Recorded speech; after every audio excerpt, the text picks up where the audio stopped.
মৰমৰ ছাত্ৰ ছাত্ৰীসকল, তোমালোকক মই মোৰ চেনেলটোলৈ স্বাগতম জনাইছোঁ। আজি মই ক্লাছ 8ৰ বিজ্ঞান পাঠ্যপুথিৰ অধ্যায় 8 বিদ্যুৎ প্ৰবাহৰ ৰাসায়নিক ক্ৰিয়া পাঠটোৰ অনুশীলনীৰ প্ৰশ্নসমূহৰ উত্তৰসমূহ আলোচনা কৰিম। গতিকে তোমালোকে ভিডিঅ'টো প্ৰথমৰ পৰা শেষলৈকে চাবা। অনুশীলনীৰ 1 নম্বৰত দিয়া আছে খালী ঠাই পূৰ কৰা। এ নম্বৰত দিয়া আছে বিদ্যুৎ পৰিবহণ কৰা বেছিভাগ জুলীয়া পদাৰ্থই ডেছ আৰু ডেছ দ্ৰৱ। প্ৰথমটো খালী ঠাইত তোমালোকে লিখিবা এচিড, দ্বিতীয়টো খালী ঠাইত লিখিবা ক্ষাৰক, তৃতীয়টো খালী ঠাইত লিখিবা লৱণ।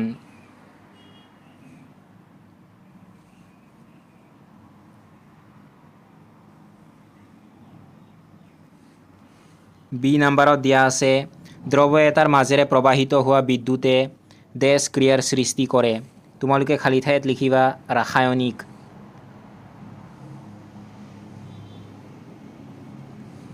চি নম্বৰত দিয়া আছে কপাৰ ছালফেট দ্ৰৱৰ মাজেৰে বিদ্যুৎ প্ৰবাহিত কৰিলে বেটাৰীৰ ডেছ মেৰুৰ লগত সংযোগ কৰা পাতৰ ওপৰত তামৰ লেপ পৰিব। তোমালোকে খালী ঠাইত লিখিবা ঋণাত্মক।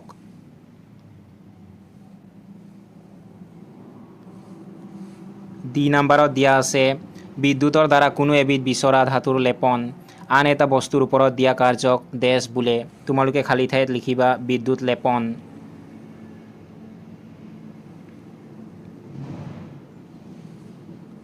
টু নম্বৰত দিয়া আছে যেতিয়া টেষ্টাৰৰ মুক্ত মূৰ দুটা দ্ৰৱ এটা ডুবাই দিয়া হয় তেতিয়া চুম্বক সলাই বিক্ষেপণ দেখুৱায়।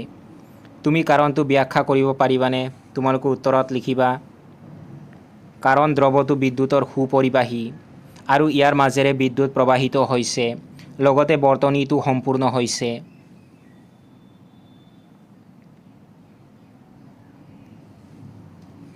থ্ৰী নম্বৰত দিয়া আছে তিনিবিধ জুলীয়া পদাৰ্থৰ নাম লিখা যিবোৰ চিত্ৰ 8.9ত দেখুওৱা ধৰণে পৰীক্ষা কৰিলে চৌম্বিক শলাৰ বিক্ষেপণ ঘটিব পাৰে।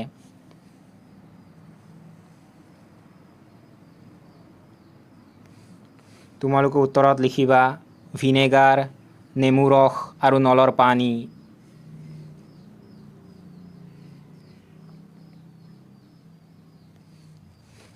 ফ'ৰ নম্বৰ প্ৰশ্নটো হৈছে চিত্ৰ 8.10ত দেখুওৱা ব্যৱস্থাত বাল্বটো জ্বলা নাই। সম্ভৱপৰ কাৰণবোৰ লিখা। তোমাৰ উত্তৰ ব্যাখ্যা কৰিবা।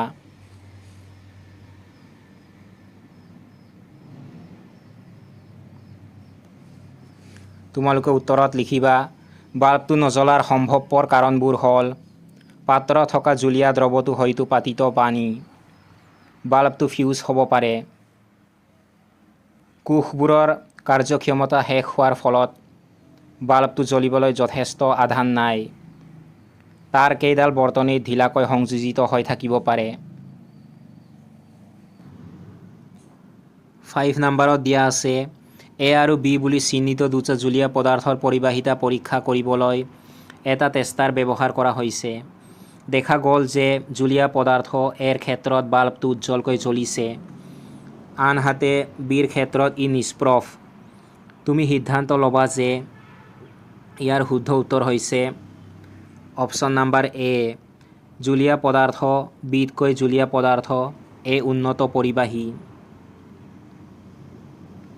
তোমালোকে উত্তৰত লিখিবা জুলীয়া পদাৰ্থ বিতকৈ জুলীয়া পদাৰ্থ এ উন্নত পৰিবাহী।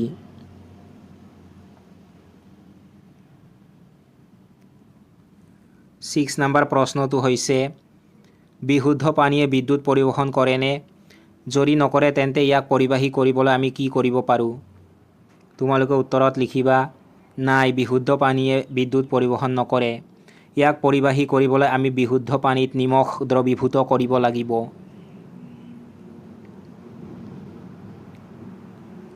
ছেভেন নম্বৰত দিয়া আছে অগ্নিকাণ্ডত অগ্নি নিৰ্বাপক জোৱানসকলে পানীৰ নল খোলাৰ আগতে সেই ঠাইখিনিৰ বিদ্যুৎ যোগান বন্ধ কৰি দিয়ে। তেওঁলোকে এনে কিয় কৰে ব্যাখ্যা কৰা। তোমালোকে উত্তৰত লিখিবা অগ্নিকাণ্ডত অগ্নি নিৰ্বাপক জোৱানসকলে পানীৰ নল খোলাৰ আগতে সেই ঠাইখিনিৰ বিদ্যুৎ যোগান বন্ধ কৰি দিয়ে কাৰণ পানীৰ নলৰ পৰা ছটিয়াই দিয়া পানীখিনি বৈদ্যুতিক আহিলাৰ সংস্পৰ্শলৈ আহি বিদ্যুৎ প্ৰবাহিত কৰিব পাৰে। ই তাৰৰ মাজেৰে বিদ্যুৎ প্ৰবাহিত হোৱাৰ সম্ভাৱনা বৃদ্ধি কৰে। ফলত অগ্নি নিৰ্বাপক জোৱানসকল আঘাতপ্ৰাপ্ত হ'ব পাৰে।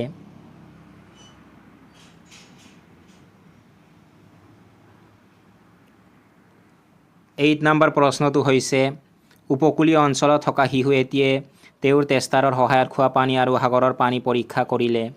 তেওঁ দেখিলে যে সাগৰৰ পানীৰ ক্ষেত্ৰত চুম্বক শলাৰ অধিক বিক্ষেপণ হৈছে। কাৰণটো ব্যাখ্যা কৰিব পাৰিবানে?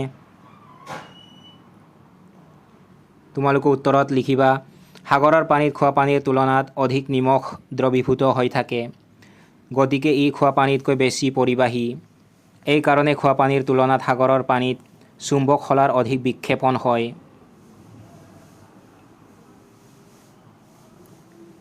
9 নম্বৰ প্ৰশ্নটো হৈছে, ধাৰাসাৰ বৰষুণৰ সময়ত বিজুলী মিস্ত্ৰী এজনে ঘৰৰ বাহিৰত বৈদ্যুতিক মেৰামতিৰ কাম কৰাটো তেওঁৰ বাবে নিৰাপদ নে? ব্যাখ্যা কৰা। তোমালোকে উত্তৰত লিখিবা, নাই। ধাৰাসাৰ বৰষুণৰ সময়ত বিজুলী মিস্ত্ৰী এজনে ঘৰৰ বাহিৰত বৈদ্যুতিক মেৰামতিৰ কাম কৰাটো তেওঁৰ বাবে নিৰাপদ নহয়। কাৰণ বৰষুণৰ পানীত নিমখ দ্ৰৱীভূত হৈ থাকে। সেয়ে বৰষুণৰ পানীয়ে বিদ্যুৎ পৰিবহণ কৰিব পাৰে। বৰষুণৰ সময়ত ঘৰৰ বাহিৰত কাম কৰোঁতে বিজুলী মিস্ত্ৰীজনে বিদ্যুৎ স্পৃষ্ট হ'ব পাৰে।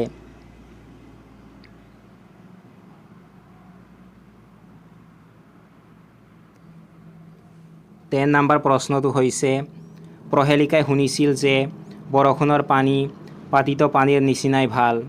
গতিকে তাই পৰিষ্কাৰ কাঁচৰ গিলাচ এটাত অলপ বৰষুণৰ পানী সংগ্ৰহ কৰিলে আৰু টেষ্টাৰেৰে ইয়াক পৰীক্ষা কৰিলে। তাই কম্পাছ শলাৰ বিক্ষেপণ দেখি বিস্ময় মানিলে। কাৰণবোৰ কি কি হ'ব পাৰে? তোমালোকে উত্তৰত লিখিবা, বৰষুণৰ পানীত নিমখ দ্ৰৱীভূত হৈ থাকে। সেয়ে ই বিদ্যুতৰ সুপৰিবাহী দ্ৰৱ। পাতিত পানীত নিমখ দ্ৰৱীভূত হৈ নাথাকে। গতিকে বৰষুণৰ পানীৰ মাজেৰে বিদ্যুৎ প্ৰবাহিত হ'ব পাৰে, কিন্তু পাতিত পানীৰ মাজেৰে বিদ্যুৎ প্ৰবাহিত হ'ব নোৱাৰে।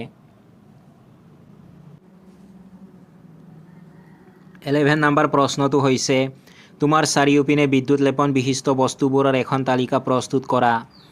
তোমালোকে উত্তৰত লিখিবা, আমাৰ চাৰিওপিনে বিদ্যুৎ লেপন বিশিষ্ট বস্তুবোৰ হ'ল, অলংকাৰবোৰত সোণৰ লেপন দিয়া হয়। নল আৰু যন্ত্ৰপাতিত দস্তাৰ লেপন দিয়া হয়। গাড়ীৰ যন্ত্ৰাংশত ক্ৰমিয়ামৰ লেপন দিয়া হয়। খাদ্য ৰখা পাত্ৰ বনাবলৈ লোৰ ওপৰত টিনৰ লেপন দিয়া হয়।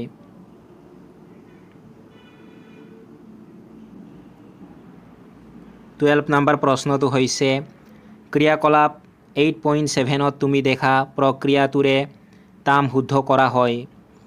বিশুদ্ধ তামৰ মিহি পাৰ এখন আৰু অশোধিত তামৰ শকত দণ্ড এডাল তৰিতদাৰ ৰূপে লোৱা হয়। অশুদ্ধ দণ্ডৰ মিহি পাতখনলৈ তাম স্থানান্তৰ কৰিব খোজা হৈছে। বেটাৰীৰ ধনাত্মক মেৰুত কোনডাল তৰিতদাৰ সংযোগ কৰাটো উচিত আৰু কিয়? তোমালোকে উত্তৰত লিখিবা, বেটাৰীৰ ধনাত্মক মেৰুত বিশুদ্ধ তামৰ পাতখন সংযোগ কৰিব লাগিব। অশোধিত তামৰ পাতখন বেটাৰীৰ ঋণাত্মক মেৰুত সংযোগ কৰিব লাগিব। কাৰণ তামৰ আয়নবোৰ ধনাত্মক আধানযুক্ত আৰু ই ঋণাত্মক প্ৰান্ত তৰিতদাৰলৈ আকৰ্ষিত হ'ব।